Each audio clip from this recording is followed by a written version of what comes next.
application review, business review, investment, lifestyle, social politic.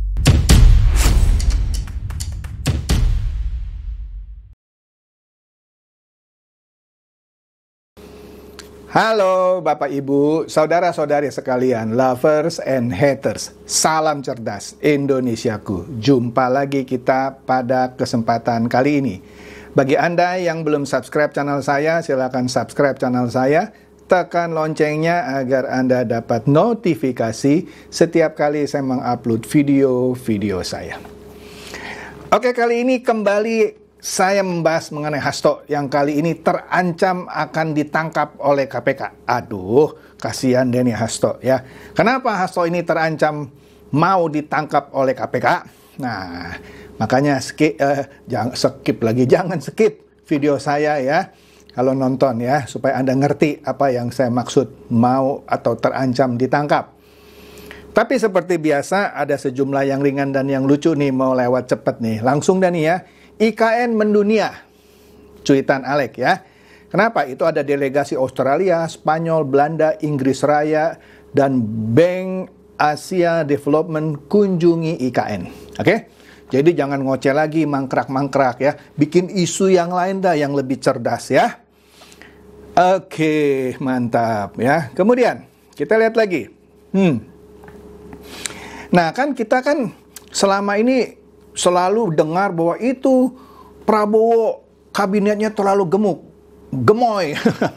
Ya. Nah, kita lihat nih ya perbandingannya yang dilakukan oleh Mas Fel. Dia bilang apa? Kita patut bersyukur Anies nggak menang dalam Pilpres ya. Jadi gubernur aja TGUPP-nya 74 orang. Kalau sampai jadi presiden, apa nggak lebih gila lagi katanya ya. Ngabisin APBD untuk pekerjaan nggak jelas. TGUPP bisa ambur-ambur APBN untuk manjain tim sesnya. Kayak gitu anak abah protesnya kabinet Prabowo yang cuman 48. Kalah itu 48 orang dengan TGUPP-nya Anies yang 74. Kita lihat nih ada dua berita nih sebagai referensi. Nah, kita tahu kan ada 48 kementerian di kabinet Merah Putih Prabowo. Nah, ini ada 74 anggota tim gubernur DKI ya pada waktu Anies menjadi gubernur ya. Biayanya 24,5 miliar. Berapa itu? Bukan setahun kali, sebulan ya. Oke, mantap ya. Baru jadi gubernur udah segitu, apalagi jadi presiden, begitu maksudnya. Oke? Nah, 1-2 hari yang lalu kan riuh rendah ya mengenai demo Indonesia Gelap. Wih, hebat Indonesia Gelap. Jadi di sini Romeo mencuit, setelah Indonesia darurat, waktu itu kan Najwa Shihab mencuit, Indonesia darurat, darurat endasmu gitu kan. Nah, sekarang terbitlah Indonesia Gelap katanya ya. Jadi hanya bagi mereka yang sedang kalap, apapun disergap. Pada akhirnya nanti akan megap-megap katanya ya, layak orang kumat. Karena kurang bersyukur atas karunia Sang Ilahi dan tak mau menerima keadaan. Maka nikmat Tuhan yang mana lagi yang kalian dustakan kawan? Kok nggak ono-ono puas awakmu? Nggak puas-puasnya. Terus ajalah demo lah ya. Monggo. Nah, ini dia nih, kita lihat berita di bawahnya ya, aksi demo Indonesia Gelap itu menolak efisiensi anggaran. Nah, inilah kalau tidak teredukasi apa itu efisiensi anggaran. Sudah saya bahas ya, yang mau dipotong oleh Pak Prabowo yang tahun ini 300 triliun lebih, nanti dalam 3 tahun bisa mencapai 700 triliun adalah pengeluaran yang nggak perlu. Seperti misalnya perjalanan dinas yang dibuat-buat, yang ujung-ujungnya buat piknik kan sudah pernah saya bahas ya. Atau membuat fokus group discussion yang sebenarnya ujung-ujungnya nggak ada hasilnya atau nggak perlu sebenarnya buat habisin anggaran dan lain-lain. Bukan untuk PHK, potong gaji dan lain-lain. Masa ini didemo sama mahasiswa? Aduh, payah dan nih mahasiswa kita ya. Nah, jadi B. Prasetya ini mencuit, Pilpres itu bernama efisiensi anggaran. Yang biasanya secara ugal-ugalan dipakai nih ya sama para pejabat tanda kutip oknum. Tapi sekarang dikembalikan untuk kepentingan rakyat. Ya, jadi aneh kalau hal ini didemo ya. Jadi rakyat mendukung langkah berani Presiden Pak Prabowo. Ya, silent majority memantau dengan seksama. Ya, lu demo paling mewakili yang anak RT 16 RW 24 kan? Ngerti kan maksud saya ya? Yang kalah pilpres itu kan. Tapi rakyat yang 80% plus, apalagi sekarang jadi 80, ya. Nggak ngaruh, oke? Nah, ini ada surat instruksi aksi serentak Indonesia Gelap. Nah, ini kata Miniet ya. Dia menemukan video ini di akun Adian Napitupulu, kader PDIP ya, kader militan. Dia menyerukan aksi demo Indonesia Gelap. Nah, ini kan berita beberapa hari lalu ya, di depan istana katanya. Bagaimana nggak gelap? Cuman dapat 16%, perlu dicas lagi kan lowbat ya, perlu dicas. Makanya gelap. Nah, Billy Ray mencuit seakan-akan dia mendukung nih Adian Napitupulu. Adian Napitupulu bilang, fraksi PDIP mau mendengarkan apa aspirasi masa mahasiswa. Wah, mau menjadi pro rakyat yang berapa persen gitu ya. Oke deh. Nah, ini dia nih yang selalu saya sebut politisi yang tidak beretika. Udahlah, Anda dengar video saya lah, Anda ngerti ya kalau Anda sering nonton video saya kalau saya bilang politisi tak beretika.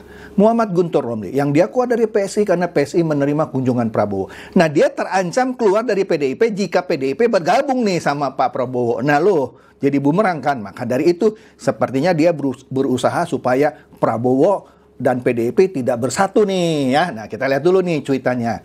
Dia bilang PDIP sedang melaksanakan panggilan sejarah untuk merawat demokrasi. Wih, kalau sejarah PDIP adalah merawat demokrasi, tidak melengsarkan Gus Dur. Dan lu juga kenapa nggak masuk PDIP dari lama, lu masuk PSI, kan gitu ya kan? Meskipun ada tawaran untuk bergabung, siapa yang nawarin lu bergabung ya? Biarlah kami berada di luar pemerintahan. Iya, kalau ada di dalam pemerintahan, lu keluar lagi kan dari PDIP, makanya lu takut ya. Biarlah kami berkoalisi secara permanen dengan rakyat. Rakyat yang mana, Guntur? Rakyat yang mana, Guntur?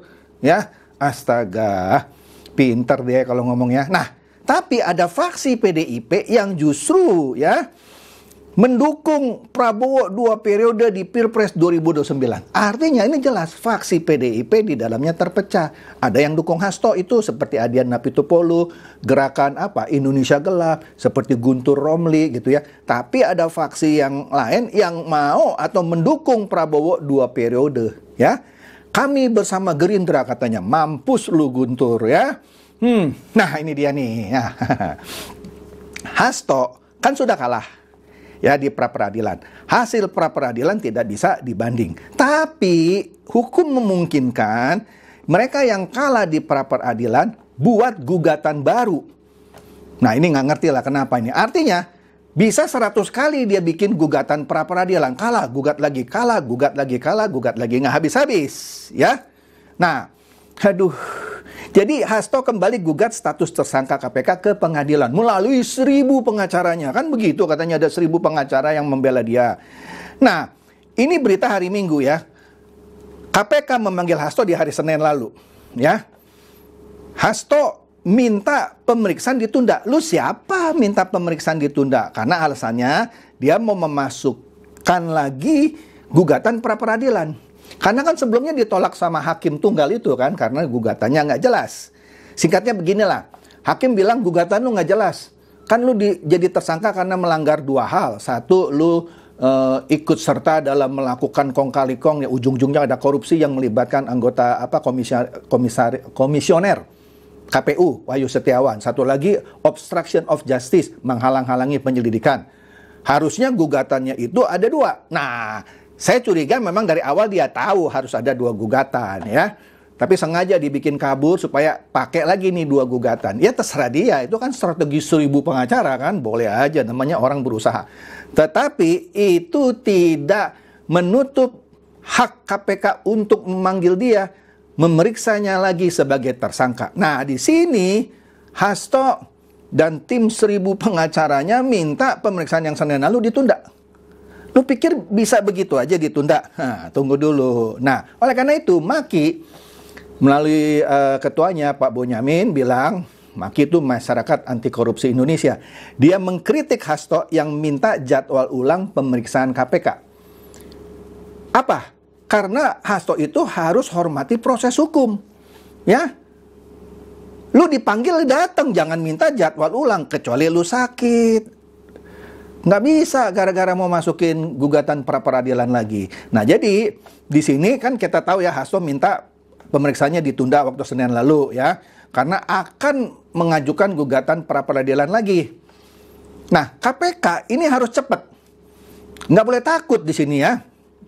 Oleh karena itu, Ketua Maki itu yang tadi saya bilang Bonyamin Saiman menilai seharusnya Hasto itu menghormati proses hukum dengan memenuhi panggilan KPK Senin yang lalu itu, ya. Prinsipnya begini katanya, semua harus menghormati proses hukum, ya. Bahwa Pak Hasto sendiri kan juga menjelaskan katanya kan pernah ngomong kan akan kooperatif dengan KPK, ya. Jadi kalau dia dipanggil waktu Senin itu harusnya hadir, ya, kata Bonyamin.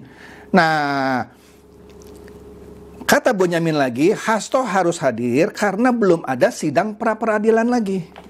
Ya nggak tahu kapan. Makanya ini KPK mesti cepet nih. Ya, sidang pra-peradilannya kapan nggak tahu. Nah, ini mesti cepet nih. Kalau nggak nanti alasan lagi. Kagak bisa nangkep dia. Nah, tangkap aja, tahan aja ya. Jadi secara formil menurut Pak Bonyamin ini tidak ada halangan untuk Hasto tidak hadir. Dengan kata lain, Hasto harus hadir. Karena sidang pra-peradilan yang diajukan lagi belum dimulai. Dan KPK punya hak untuk memeriksa. Oke? Jadi kalau nggak hadir itu sebenarnya menurut hukum alasannya harus jelas. Misalnya sakit ya. Atau kegiatan yang tidak dapat ditinggalkan. Ya. Tapi kalau cuma mau nunggu pra-peradilan nggak bisa. Itu cuma drama. Contoh Setia Novanto waktu itu ditangkap ya. Karena mau menghindar dengan bikin drama, nabrak tiang listrik. Ingat kan? Sehingga benjol dan segala macam. Tapi tetap tuh ditangkap sama KPK. Kenapa ini Hasto lama ya? Gitu dong. Nah, oleh karena itu, KPK memanggil lagi, ya, melayangkan surat panggilan kedua, ya. Jika dia tidak datang lagi, maka terancam ditangkap KPK. Kalau tidak kooperatif kali ini. Setuju, tangkap aja, ya. Gitu deh, ya. Semoga ini mencerdaskan dan mencerahkan Anda semua. Silakan share video saya ini kepada teman-teman, sahabat, atau kerabat supaya mereka tambah cerdas dan tercerahkan. Seperti biasa, terima kasih.